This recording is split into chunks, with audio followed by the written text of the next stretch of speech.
May I direct Vice Chair Bel Zamora to confirm to the committee that the BIR box remains sealed.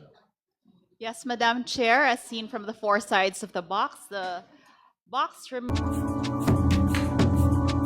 sealed, and we still see the tape that was placed there, as well as the signature of the Commissioner. Thank you, Madam Chair.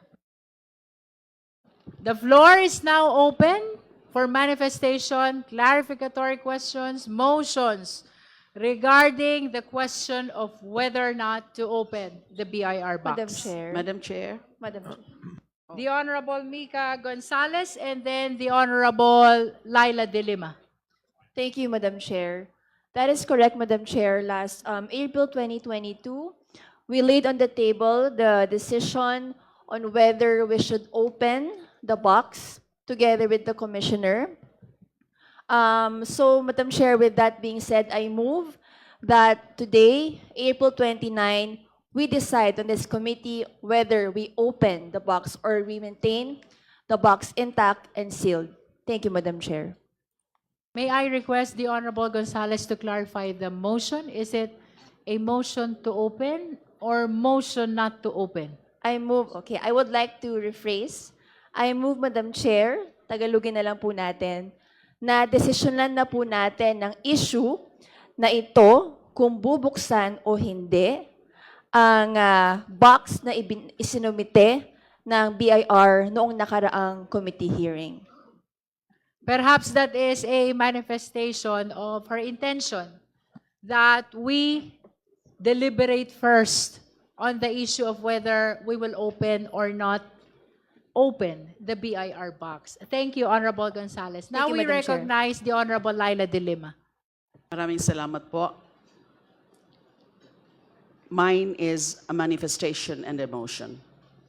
Gusto ko pong ulitin at panindigan yung aking naging posisyon last hearing nung tinalakay po natin yung laying on the table ng issue na to para na bubuksan ba o hindi yung BIR box at i-examine yung mga tax records.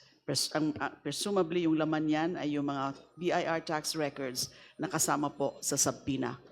Ang aking pong pinakaposisyon ay sako po sa kapangyarihan natin, kasama sa mandato natin, flowing from the Constitution itself, to do that, to open the box and examine the contents of the box, because these are all subpoenaed by the House Committee, and this is relevant to the issues at hand, to the ground of unexplained wealth.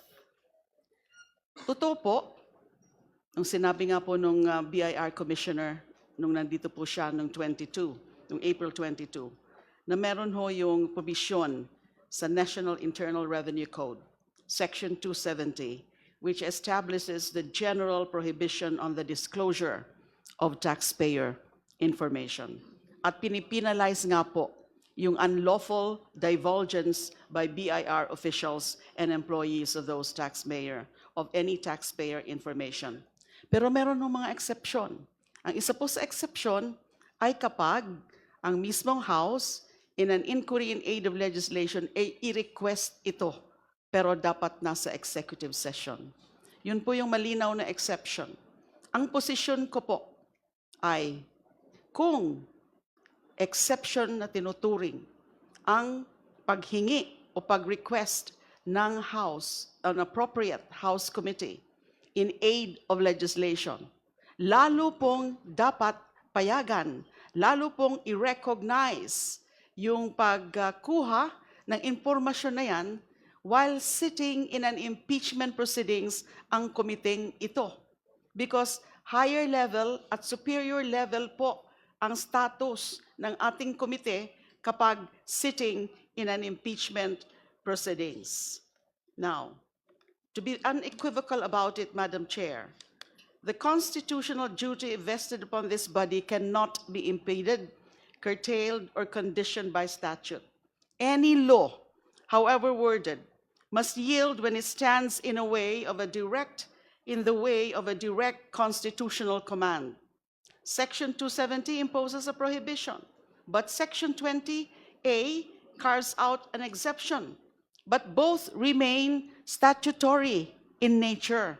Neither can prevail over the Constitution.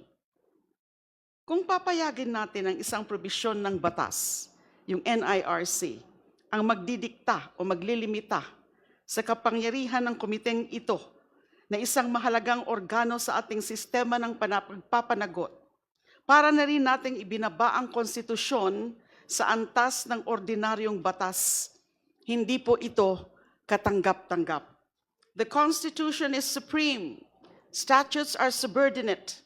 Administrative interpretations, just like what was shared to us or shared with us by the commissioner of the BIR, are even more so subordinate to the Constitution. When the Constitution commands, all else must give way. We are convened as the House Justice Committee, acting not in our ordinary capacity to legislate, but in the exercise of one of the most solemn powers entrusted to this body, the power of impeachment. And this power is not incidental. It is not auxiliary. It is a direct constitutional mandate designed as a check against grave abuse, betrayal of public trust, and wrongdoing by the highest officials of the land. In this context, I respectfully submit that the refusal to open and examine the income tax returns in question on the basis of statutory confidentiality under the National Internal Revenue Code is a misapprehension of the constitutional order. Let us be clear, uulitin ko lang po, impeachment is not a mere legislative inquiry. It is a distinct constitutional process. To allow a provision of the tax code to override the constitutional power of impeachment is to invert the hierarchy of laws. It would mean that a legislative enactment intended for general administration could defeat a specific constitutional mechanism designed to ensure accountability at the highest levels of government. That cannot be the law. Pwede pong sabihin ng iba, those espousing a different view, na anyway, meron na po tayong probable cause doon sa mga nakita na natin at narinig na natin ng mga ebidensya. So wag na lang natin itong buksan dito sa puntong ito at hayaan na lang natin na ang Senado ang magbukas nito.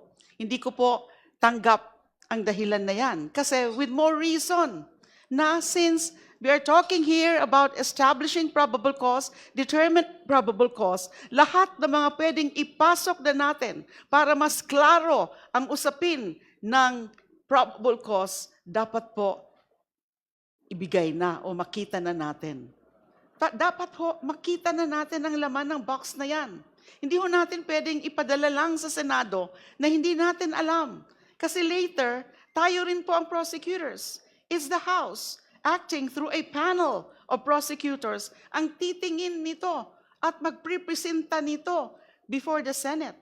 Now, dapat makita na po sa puntong ito natin kasi tayo yung magiging prosecutors later at para lalong mapalakas ang usapin ng probable cause.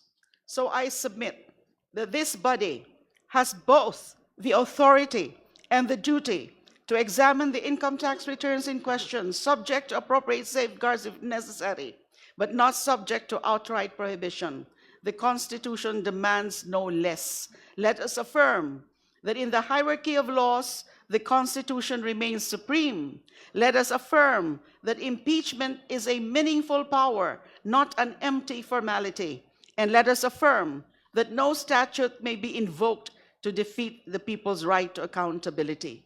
For these reasons, I maintain and I move that this committee should proceed with the opening and examination of the income tax returns, the supposed contents of that box, and to reject any interpretation that would unduly constrain our constitutional mandate. Thank you, Madam Chair.